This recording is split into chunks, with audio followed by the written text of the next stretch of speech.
ইংরেজিতে আমরা অনেক সময় কথা বলি, অনেক সময় লিখে থাকি এবং আমাদের কথা বলার সময় বা লেখার সময় আমাদের কিন্তু অনেক ক্ষেত্রে ভুল হয়ে যায়। এবং এই ভুলগুলো এমনভাবে হয় যে আমরা আসলে খেয়াল করি না বা আমরা আসলে জানিও না যে ওটা আসলে একটা ভুল। বা অনেক সময় আমাদের স্লিপ অফ টাং হয়ে যায়। কিন্তু এই ভুলগুলো যদি বন্ধু মহলে হয় তাহলে কোনো সমস্যা নেই, কিন্তু ইন্টারভিউ বোর্ডে বসলে আসলে সমস্যা হয়। এবং এই ভুলগুলো নিয়ে আমরা যে ভিডিও তৈরি করে থাকি তার দ্বিতীয় পর্ব আজকে, কমন এরর্স পার্ট 2। এবং এই কমন এরর্সে আমরা আসলে কি ভুল করে থাকি সেটা নিয়ে যদি আমি বলতে চাই তাহলে আমি কয়েকটা এক্সাম্পল দেখাবো এবং বলবো যে আসলে ওই সেন্টেন্সটাকে দেখলে ঠিক মনে হলেও আসলে ভুলটা কোথায় আছে। অর্থাৎ ভুলটাকে শুধরানোর জন্য আইডেন্টিফাই করাটা গুরুত্বপূর্ণ। আমাদের আজকে ক্লাসে আমরা আসলে সেই আইডেন্টিফাইটাই করব। প্রথম সেন্টেন্স, আই অ্যাম অ্যাগ্রি। দেখতে মনে হচ্ছে যে বাহ! সেন্টেন্সটা তো বোঝাই যাচ্ছে যে আমি আসলে রাজি আছি, I am agree. But sentence আসলে ভুল কোথায় আছে? সেন্টেন্সে ভুল আছে যে এইখানে যেহেতু আমি বি ভার্ব ব্যবহার করেছি। বি ভার্ব কারা? অ্যাম, ইজ, আর, ওয়াজ, ওয়্যার, বিন। এই ৬ টা ভার্বকে আমরা বলে থাকি হচ্ছে বি ভার্ব। তাহলে যেহেতু অ্যাম আছে, বি ভার্ব আছে, তাহলে বি ভার্ব থাকলে সেন্টেন্সটাকে আমরা আসলে প্যাসিভ করে দেই। অর্থাৎ এখানে V3 হয়ে যায়। অর্থাৎ অ্যাগ্রিড হওয়ার কথা ছিল যেটা এখানে নাই। সুতরাং সেন্টেন্সটা ভুল। অথবা আমি যদি বি ভার্বটাকে সরাই দেই তাহলে হবে যেরকম আই অ্যাগ্রি, রাইট?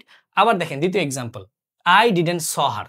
এই ধরনের সেন্টেন্স আমরা অনেক সময় স্লিপ অফ টাঙে বলে ফেলি, অনেক সময় খাতায় লিখতে গিয়ে বলে ফেলি, অনেক সময় চ্যাটিং করতে গিয়ে লিখে ফেলি। বাট আসলে অপর পাশে যে থাকে সে আসলে যদি বুঝে ফেলে তাহলে আপনি হাসির পাত্র হওয়া ছাড়া আসলে উপায় থাকে না। সো সেই ক্ষেত্রে আসলে কি করতে হয়?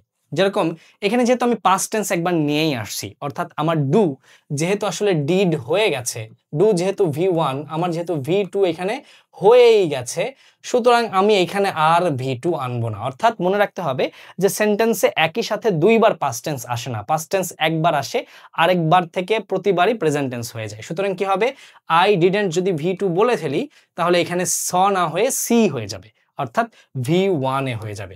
তাহলে আমার সেন্টেন্সটা ভুল কোথায়? পাস্ট টেন্স একবার চলে আসলে দ্বিতীয়বার স আর বলা যাবে না, বলতে হবে see. I didn't see her. ৩ number example, he has went home.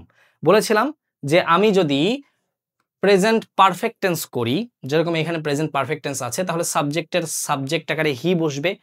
তারপরে এখানে হ্যাভ, হ্যাজের হ্যাজ বসবে যেহেতু হি সিঙ্গুলার।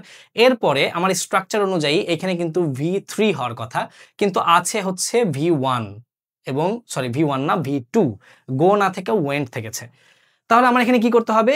ভার্বের 3 ফরম্যাট অর্থাৎ গো, ওয়েন্ট, গান, সেই গানটাকে আমার এখানে বসাইতে হবে। তাহলে কি হবে? He has gone home. ঠিক আছে? 4th sentence, I have been know him. আচ্ছা দেখেন তো এটা কিসের স্ট্রাকচার? যারা আমাদের টেন্সের ক্লাসগুলো করেছেন একদম স্পষ্ট বোঝার কথা। সাবজেক্ট আছে, হ্যাভ আছে, বিন আছে।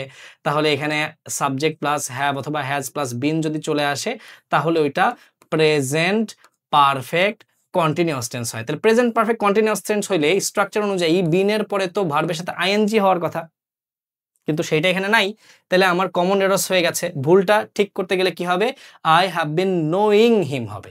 কিন্তু আই হ্যাভ বিন নোয়িং হিম বললে না ওই সেন্টেন্সটা আসলে অনেক বেশি রোবোটিক হয়, যেটা আমরা আগের ক্লাসগুলোতে দেখে এসেছি। তাহলে এই সেন্টেন্সটাকে যদি আমি একটু অ্যাডভান্সড বা মোর ন্যাচারাল করতে চাই এবং একই সাথে সঠিক করতে চাই তাহলে কি বললে ভালো হয়? বললে ভালো হয় আই হ্যাভ নন হিম। ঠিক আছে? টিপসটা হচ্ছে বিনের সাথে ভার্বের সাথে আইএনজি যুক্ত হয় এবং হ্যাবের সাথে V3 যুক্ত হয়। আর তফাৎটা হচ্ছে আমার সময়ের ধারাবাহিকতায়, যেটা আমরা টেন্সের ক্লাসে করে এসেছিলাম। এই সিম্পল জিনিসগুলো যদি আমাদের একটু মিস্টেক হয়ে যায়, নম্বর কিন্তু পরীক্ষায় কাটা যাবে, চাকরির ভাইভায় কিন্তু ভুল হয়ে যাবে, চাকরিটা আর পাওয়া হয়ে উঠবে না। এরপরে বেলা ফোন করলে আসলে কি বলবেন সেটা আগে থেকেই ভেবে রাখেন। আর যদি বেলাকে বলতে চান যে চাকরিটা পেয়ে গেছি তাহলে অবশ্যই আমাদের পেজটাকে ফলো দিয়ে রাখবেন, কারণ আমরা প্রত্যেকটা দিন এইরকম 3টা করে ভিডিও আপলোড করে থাকি। ভালো থাকবেন, আল্লাহ হাফেজ।